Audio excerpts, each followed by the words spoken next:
పల్నాడు జిల్లా నరసరావుపేటలో జిల్లా ఎస్పీ కృష్ణారావు ఆదేశాలతో మహిళలకు అవగాహన సదస్సుపై ర్యాలీ నిర్వహించారు. ఇన్ఛార్జి డీఎస్పీ హనుమంతరావు, పోలీస్ సిబ్బందితో పాటు విద్యార్థులు పాల్గొన్నారు.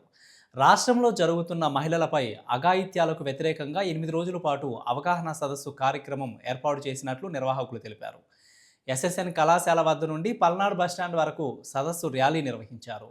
స్త్రీని ప్రోత్సహించు, భవిష్యత్తు నిర్మించు, స్త్రీ బలమే నిజమైన బలమని ప్లేకార్డు నినాదాలతో ర్యాలీ కొనసాగింది. సోషల్ మీడియాకు, చెడు వ్యసనాలకు దూరంగా ఉండాలని విద్యార్థులకు అవగాహన కల్పించారు. ఈ కార్యక్రమంలో మహిళలు, కాలేజీ విద్యార్థినులు, మహిళా పోలీస్ సిబ్బంది పాల్గొన్నారు. మహిళల భద్రత మన ప్రథమ కర్తవ్యం. మహిళల భద్రత చాలా మంది ఉన్నారా? దేశాన్ని గౌరవించు.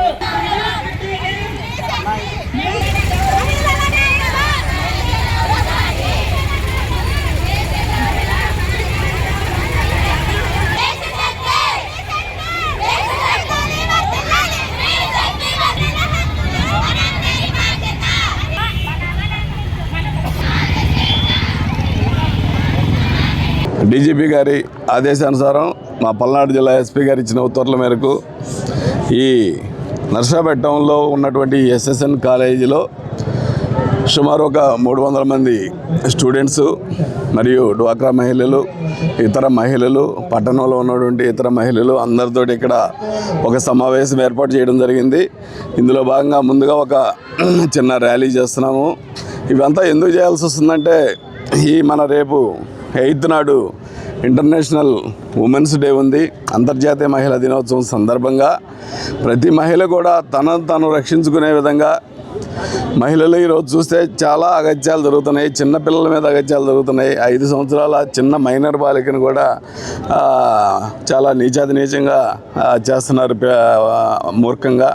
సో ఇలాంటివన్నీ అవేర్ చేసేదానికోసం మరియు ప్రతి స్త్రీ కూడా తనకు తను స్వతహాగా రక్షించుకోవడము మరియు స్వతహాగా ఎదిగి ఒక మంచి పొజిషన్లో నిలబడేందుకు తను నిలబడడం ద్వారా తనకు ఒక చిన్న ఆదాయాల ద్వారా తను సొంత ఆదాయం వస్తే తనకి సొసైటీలో ఒక మంచి భర్త దగ్గర ఒక గౌరవం కానీ, తల్లిదండ్రుల దగ్గర గౌరవం కానీ, సొసైటీలో గౌరవం కానీ ఏర్పడుతుంది. ఎప్పుడైతే సెల్ఫ్ ఎంప్లాయ్మెంట్ ఉంటుందో ఆటోమేటిక్గా రెస్పెక్ట్ అదే వస్తుంది.